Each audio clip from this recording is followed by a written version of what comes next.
और अब बड़ी खबर आपको बताते हैं, सुप्रीम कोर्ट में बिहार सरकार के हलफनामे की खबर मिल रही है। ज्यादा बल प्रयोग से इनकार कर दिया गया है। AK-47 से गोली चलाने पर भी सफाई दी है। कांस्टेबल भीड़ में फंस गया था, सरकार ने ये कहा। 9mm पिस्टल से 2 गोलियां चलाई गई, ये भी सरकार की तरफ से बताया गया है। इसके अलावा AK-47 चलाने से कोई घायल नहीं हुआ, ये सरकार ने कहा है। और प्रशांत झा हमारे सहयोगी ज्यादा जानकारी के लिए इस वक्त जुड़ गए हैं।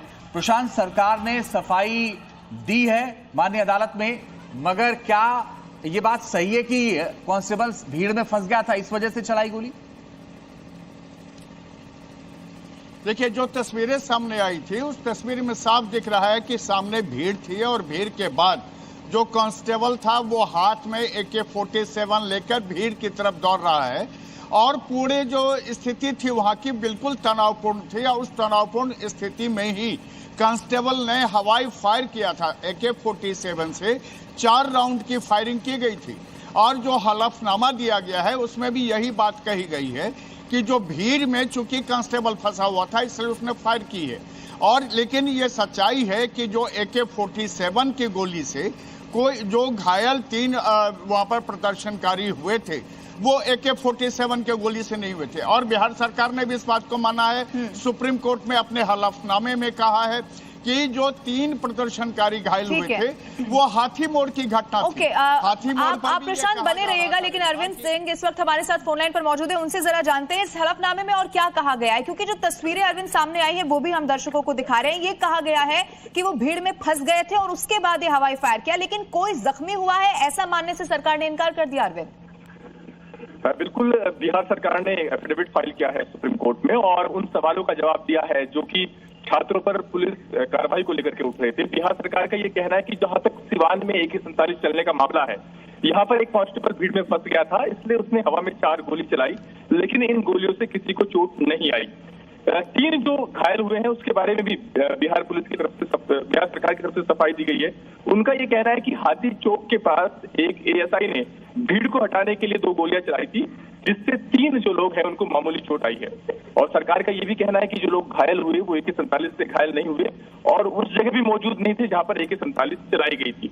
एक और महत्वपूर्ण बात ये कि कोर्ट में सरकार ने ये कहा है कि जो AK-47 चलाने वाला जो कांस्टेबल है उसे निलंबित कर दिया गया है, उसके खिलाफ कार्रवाई चल रही है, क्योंकि AK-47 चलाने की जो प्रोटोकॉल है उसका पालन नहीं किया गया। कुछ आंकड़े भी सरकार की तरफ से दिए गए हैं। कहा गया है कि 157। चलिए अरविंद बने रहिए, इस बीच बड़ी खबर आ रही है, दिल्ली पुलिस का भी सुप्रीम कोर्ट में हलफनामा।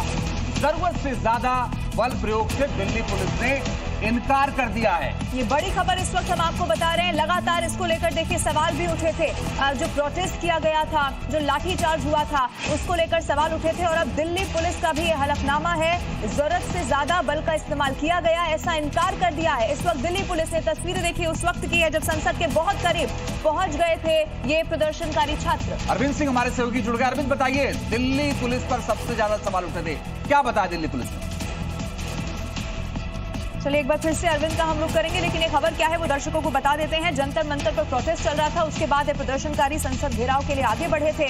भीड़ इतनी ज्यादा हो गई थी, संसद के इतने करीब पहुंच गए थे कि प्रदर्शनकारियों को भीड़ को तितर बितर करने के लिए लाठीचार्ज करना पड़ा था। लेकिन उसी में विपक्ष ने भी कई सारी ऐसी तस्वीरें सामने रखी थी जिसमें वो आरोप लगाते रहे हैं कि दिल्ली पुलिस का अमानवीय चेहरा सामने आया। अब इसी पर दिल्ली पुलिस ने सुप्रीम कोर्ट में हलफनामा दाखिल कर दिया है और जरूरत से ज्यादा बल का प्रयोग किया गया, इस बात से दिल्ली पुलिस ने इनकार कर दिया है। जी हाँ, तो अब दिल्ली पुलिस का ये कहना है, हलफनामा दिया जो सुप्रीम कोर्ट में, उसमें ये कहा कि जरूरत से ज्यादा बल प्रयोग नहीं किया गया है। बिहार सरकार ने भी बताया कि जरूरत से ज्यादा बल प्रयोग नहीं किया गया। अब दिल्ली पुलिस ने भी बताया है कि जरूरत से ज्यादा बल प्रयोग नहीं किया गया है और सुप्रीम कोर्ट में यह हलफनामा दिया गया है दिल्ली पुलिस की तरफ से और यह कहा गया है कि जरूरत से ज्यादा बल प्रयोग नहीं किया गया, जितनी जरूरत थी उतना ही बल प्रयोग किया गया। प्रदर्शनकारियों को हटाने के लिए यह कार्रवाई हुई थी। हालांकि देखिए तस्वीरें जो इस वक्त हम आपको दिखा रहे हैं ये उसी वक्त की है जब ये प्रोटेस्ट चला था। अरविंद सिंह हमारे साथ फोन लाइन पर मौजूद है। अरविंद, दिल्ली पुलिस पर बहुत सारे सवाल उठे थे, पैलेट गन से तो पहले ही हालांकि सरकार भी मना कर चुकी है, क्या इस वक्त दिल्ली पुलिस ने कहा इस हलफनामे में, बताइए।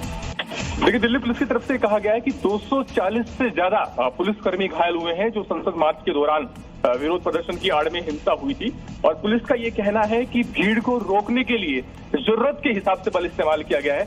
ऐसा नहीं कि पुलिस ने मनमाने तरीके से फोर्स का इस्तेमाल वहां पर किया है। पुलिस का ये भी कहना है कि जो लोग वहां पर मौजूद थे उनमें से तकरीबन 2873 लोग ऐसे हैं जिनके खिलाफ संगीन मुकदमे दर्ज हैं। हत्या, लूट, रेप और पोक्सो जैसे मामले उनके खिलाफ दर्ज हैं और पुलिस का ये भी कहना है कि इन लोगों की जांच दिल्ली पुलिस की ओर से बनाई गई एसआईटी करेगी। तो कहीं ना कहीं दिल्ली पुलिस की तरफ से जो हलफनामा दाखिल किया गया है उसमें ये सफाई देने की कोशिश की गई है कि जो भी पुलिस फोर्स का इस्तेमाल किया गया वो जरूरत के मुताबिक था। विरोध प्रदर्शन की आड़ में हिंसा को अंजाम देने की इजाजत नहीं दी जा सकती और 2700 से ज्यादा लोग ऐसे थे जिनके खिलाफ पहले से ही संगीन मुकदमे दर्ज थे। वहां पर उन लोगों ने हिंसा को उकसावा दिया उस दिन जिस दिन संसद मार्च के लिए चलिए आप नजर बना के रखिएगा अरविंद आगे